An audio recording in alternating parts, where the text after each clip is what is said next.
Happy Palm Sunday, everyone. With the observance of Holy Week and Easter upon us, there are lots of programs on TV about Jesus, his life, and how it ended.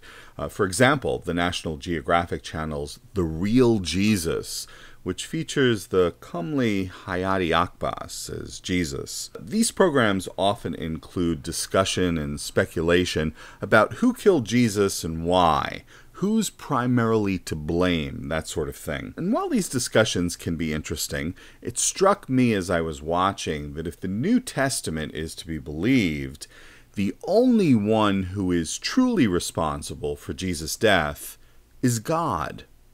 I'll explain. Acts 2:23 says that Jesus was, quote, delivered up by the predetermined plan and foreknowledge of God. Acts 4:27-28 claims that Pilate and the Romans, the Jews, and others were all brought together to, quote, do whatever God's hand and God's plan had predestined to take place. Note the wording here, the predetermined plan and foreknowledge of God. Everyone doing what God's plan had predestined to take place. According to the New Testament, God set it all up in advance. Therefore, as Matthew 26:54 has the arrested Jesus say, it must happen this way. All of this comports with a dominant and recurring theme in the Bible generally. That is, if the biblical God decrees that something will happen, then that something must happen. It cannot be otherwise. Daniel 11:36, what has been decreed by God must occur. Isaiah 46:11, God speaking, yes, I have decreed, yes, I will bring it to pass. I have formulated a plan, and I will carry it out. So, as Acts 2:23 and 4:26-28 insist, all of the actors who played a role in Jesus' passion and death, Pilate, Judas, the Jews of Jesus' time, even Jesus himself, were functioning in accordance with God's predetermined plan.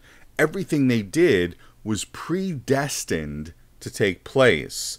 None of them could have done other than what they did. In other words, they weren't acting freely, and, therefore, were not responsible in any morally significant way for their actions. Among the necessary conditions for moral responsibility, for culpability, is the possibility of alternatives.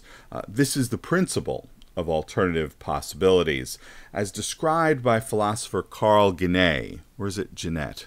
I can't remember. I'm going to say Guénet. It sounds fancier. Carl Guénet, in his article, In Defense of the Principle of Alternative Possibilities, the principle is that an agent S is morally responsible for event P being the case only if S could have made P not the case by some means S knew about or should have known about in time to do so. Guénet offers the following example to illustrate the principle. A driver whose cup of coffee was, unbeknownst to her, laced with a reaction-slowing drug does not deserve to be reprehended for its being the case that while subsequently driving her car, she reacted too slowly to avoid hitting a pedestrian, because there's no way she could have prevented this being the case that she knew about or should have known about in time to do so. She could have prevented it by not drinking the coffee or by not driving after drinking the coffee, but it's not the case that she knew or should have known this. This is contrasted with the ordinary drunken driver, who may be culpable for his reacting too slowly to avoid hitting a pedestrian because he knew, or should have known, that he could have prevented such a situation by not drinking before driving, or not driving after drinking.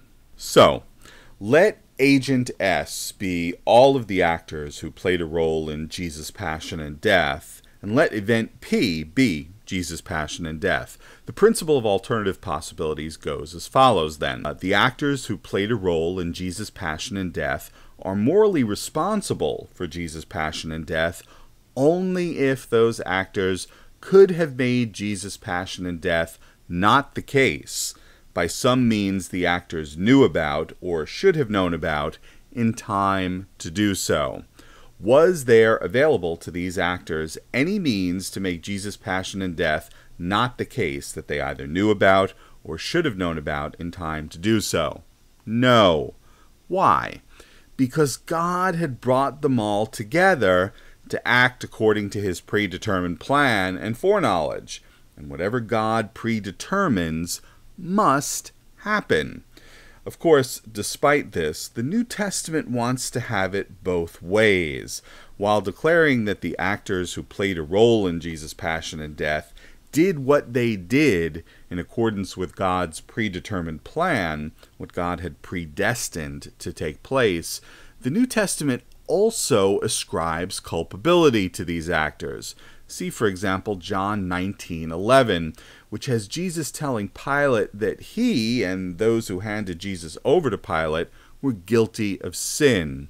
Luke 23:34, which has the crucified Jesus asking God to forgive those who were crucifying him. And 1 Thessalonians 1:14-16, which claims that the wrath of God was coming upon the Jews because they, quote, killed the Lord Jesus. And some people say the Bible has no contradictions or discrepancies. Ha!